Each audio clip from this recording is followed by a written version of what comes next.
YouTube, what's good, guys? It's your boy TD, and I'm back again with another video from Fantasy Good Sports, guys. And today's video is going to be on 5 sleepers that you should be targeting in your drafts. Redraft, dynasty, best ball, whatever, guys, but they sleepers. So guys that you don't have to take early and you can get a great ADP value on. So let's begin. And before we begin, guys, remember to subscribe to my links in the description box. My OnlyFans, go sign up for my Facebook, TikTok, and also Instagram, guys. You want to check those contents out? I do a lot of different things on those platforms. So let's begin, guys. Let's start with Tim Patrick. And this is no particular order, just 5 sleepers. So Tim Patrick. Well, I know people are like, Dee, I'm not taking no Tim Patrick, Courtland Sutton, Jerry Jeudy, Javonte Williams, Melvin Gordon, Albert O. I'm not picking those guys. I'm not picking him. I'm not picking Tim Patrick. I like those guys. Well, since you like that, do you think these guys are more consistent than Tim Patrick? Because if that's the case, why did they sign Tim Patrick to a new deal? I don't get it. You got Courtland Sutton in there. You got Jerry Jeudy, the next phenom wide receiver there. You got Albert O that's knocking all the other tight ends out, right? So why else would you sign Tim Patrick? Because Tim Patrick is the best consistent player on that team. He's more proven than any other person other than the quarterback on that team. I said what I said. Tim Patrick don't drop balls. I think he has the least amount of drop balls since he's been in the career, since he's been in the league in his career. So Tim Patrick, Mr. Law Firm, is consistent. I love Tim Patrick. You know, Russell Wilson gets off by the deep ball. Courtland Sutton, yes, that gives him the DK type of guy. I guess Jerry Jeudy gives him the type of Tyler Lockett type of guy. But who gives him the consistent deep threat guy that I think that Russell likes to depend on? I think it's Tim Patrick. So people can sleep on him and think that Tim Patrick is going to get like very low value. I don't think so. I think Tim Patrick will have 1 or 2 deep balls a game to help open it up for everybody else because he's very consistent. Just watch Tim Patrick film. It don't matter what quarterbacks he played with. He played with garbage quarterbacks and still got good stats. So you give him a Russell Wilson, which is the best quality quarterback that I think he's played with in his career, I think he's going to boom. So let's move on to the next guy. The next guy, and I talked about this guy in other videos since last year, is David Njoku, remember? David Njoku doing this right here, pointing. I said, I know that boy ain't out there like Travis Kelce. I said, I know that boy ain't out there like Travis Kelce playing wide receiver. They had him out there while Baker was at quarterback. Baker now, listen, I'm not gonna go, this video is not about Baker, so I'm not gonna try to kill Baker Mayfield in this video. But when David Njoku doing this, oh, I know what this is. This is about to be a hyper-targeted tight end. I said what I said. Look at David. I'm 6'3", 260. Who gonna guard me out here? And I run a 4.5. I'm telling you. So David Njoku with Deshaun Watson coming to Cleveland is about to eat. I said what I said. David Njoku is about to eat, guys. He's going to be a green zone target. Yes, this team is going to be very efficient. So you want to grab guys off this team. Remember how Dawson Knox came out of nowhere last year? Because he's always been kind of like a good tight end, right? He just needed somebody to hyper-target him. And once Josh Allen started hyper-targeting Dawson Knox, he was a top 3 tight end. Same thing with David Njoku.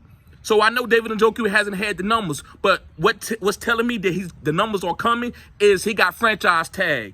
Who in the hell is franchise tagging a tight end? That's like, he's not that good. And guys, excuse me, I am outside. So you hear the birds chirping. It's early in the morning. The birds are chirping. Cars are going down the road. So excuse me, I like to do videos outside sometimes. I feel the energy. But again, like I was saying, why are you going to give a franchise tag put a franchise tag on a tight end? Guys, you know, this is tight ends. They come a dime a dozen. It takes a long time to get going. Oh, but they got Hunter Bryant behind him. No, we still franchise tagging David Njoku. We're going to find out what his true value is when he plays with Deshaun Watson. That way we can give him a bag if he deserves it. So, yes, I think Deshaun Watson's going to come in here and hyper-target David Njoku and get this really great athletic tight end value to show what he's got, his gifts. So, let me move on. Guys, make sure you pick up David Njoku. He's going to boom. And I said he could be a top 5 tight end. He might not be, but if he's finishing the top 10, I still think it's okay. But I think he has a chance to be a top 5 guy. I'm just saying what I said because he's going to be on an efficient offense. So let's move on. The next guy is a hybrid. He don't have a position, but on Sleeper, as in I don't know what ESPN is doing with him, but I got a lot of leagues on Sleeper. Right now in Sleeper, this guy's a tight end. This is Taysom Hill. Yes, I said it, Taysom Hill, guys. Listen, so why, if you're not going to put Taysom Hill as a starting quarterback and you're going to keep Jameis Winston, why is he making all that money? What, he making like $15-20 million this year? I think he got like, what, 2 more years on this deal where he's making above $10 million? For what? For like 15 catches a year? And a couple goal line touchdowns? No, he's going to be a focal part of this offense. They're going to focus on getting him the ball. So they're not going to ask Jameis to break the defense down in the green zone every time to throw it. They're going to put Taysom Hill at the wildcat quarterback. He going to, you know how the quarterbacks do in the shotgun. He going to throw his hands up, boom, he going to get it, and he going to run it in there and dive. He's going to be like a goal line running back. Yes, like a goal line running back. And then he's going to line up in the slot too, catch a little gadget pass, run it in, run through people. Touchdown, right? Also, they're going to put him at the wide receiver spot. Guys, this guy's going to line up all places, but he's going to have 10-plus touchdowns. So I want a guy who's going to have 10-plus touchdowns. Do I know how he's going to get it? No, who knows? But this guy's going to be used. If they don't use this guy and pay him just $15 million, this costs, well, Sean Payton said pay you $15 million. So I'm just going to do it. But we're going to sit you on the bench and let Jameis play the whole game. No! This guy's going to get goal line touches. He's going to have a lot of opportunity. I want this type of guy, especially at the tight end position. And then the tight end premium points, yes, I want Taysom Hill. So let's move on, guys. We got 2 more guys to go. Let's get through this video. The next guy, hey, listen, I think this guy has a chance to win MVP. He just can't have some of the bad games that he had. But I think with this new offensive coordinator, I think he's going to be very efficient. And he got an alpha receiver. And this guy is Kirk Cousins. Yes, not Kirk. Kirk with the K. Kirk Cousins. Yes, Kirk Cousins is going to ball out this year, guys. And the reason why, he got Adam Thielen, who's on the downside of his career, but he's a veteran, great route runner, ready just to catch, just to have be in one-on-one coverage with other corners this week because Justin Jefferson is getting the alpha corner. So he's going to be on third corners and second corners. He's going to be eating them with his route running. So he's going to be eating. You got Irv Smith coming back, a very great receiving tight end. You can pass to him a lot. This guy's going to be eating underneath. Then you got the alpha himself, Justin Jefferson. Then you got Dalvin and Alexander Madison playing as the 2 backfield. This is going to be a great I'm telling you guys, this is going to be a great team. And Kirk Cousins can have 45-plus touchdowns. If he get 45-plus touchdowns with 10 interceptions or less, he's up for MVP because it's the shock factor. The MVP is not always the best player that's playing. If that's the case, Tom Brady should have about 7 or 8 MVPs, but he don't because he's been doing this for so long. People get used to him balling, right? Nobody's used to Kirk balling. So when Kirk go for 40 and 10, he has a chance to win MVP. I love him as a sleeper.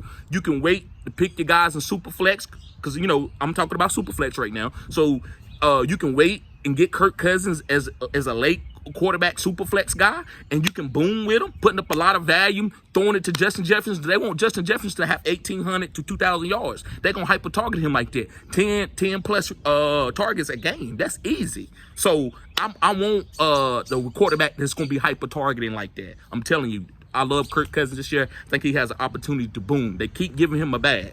They're not just giving him a bag just because he's just a bridge guy. That's too much bridge money, right?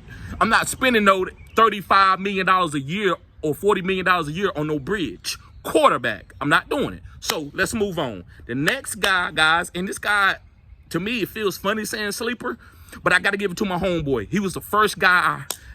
I liked the guy. I knew the guy was going to be really good, and because I'm an ACC guy, but I didn't know he was going to be probably could be the next Derrick Henry. And this guy is A.J. Dillon. I don't believe he's a sleeper, but the way his ADP is, he's a sleeper. Nobody's talking about him finishing as a top 12 running back. Last year, I said he was going to be a top 24 running back, and he did finish as a top 24 running back. And if I'm not right, guys, hit me up in the comment section and let me know. But I believe this guy was going to be a top 10 a top 12 running back this year and a top 24 running back last year. This year, he could, the ceiling, the moon is to the roof. He can go, his ADP is great value. So I think this guy can end up with 10 plus touchdowns for 1,000 yards. Yes. Aaron Jones, yes, everybody keep talking about Aaron Jones. Aaron Jones is going to eat, but he's not going to eat the way A.J. Dillon is. He's not going to be sniping A.J. Dillon for rushing touchdown goal line. It's A.J. Dillon time. Aaron Jones is out on the way out the door, right? This is his last year. He gets hurt. That's fine. He's still a good player. But A.J. Dillon, he's the guy that they build it around. Aaron Rodgers and A.J. Dillon. This is what the team, they want to run the ball. That's why they want, I mean, yes, they wanted Devontae Adams, but they not worried about that. They know this team is you're going to have to stop the run game. And then they got good wide receivers on the outside that's rookies and also some veterans that they can still make it work. So A.J. Dillon is going to carry this team. Guys, don't sleep on him. This is one of my top 0 RB guy targets if he fall that way. Either way, guys, I think this guy's going to eat. Green Bay got a great offensive line. Make sure you pick up this offense and get guys off this offense, guys. But A.J. Dillon is my main one. So, guys, I'm not going to hold you up on this video. Make sure you smash the thumbs up button on this video, guys. Make sure you subscribe to this cutting edge content. And also, guys, make sure you sign up for my OnlyFans. The link is in the description. And also Super Draft Pro, too. Great platform there, too. The link is also in the description. But on OnlyFans, guys, I got listener leagues. And the Dynasty leagues, guys, they starting right now. If you want to get in these Dynasty leagues, you got to subscribe to my OnlyFans for only $10 a month. Nothing X-rated, just fantasy football content there. And you sign up and you get access to all these leagues. I'm talking about high stakes, low stakes. Guys, I'm telling you, great leagues. ADP is just not no cookie cutter league. So, guys, thank you for tuning in to Fantasy Good Sports. Peace.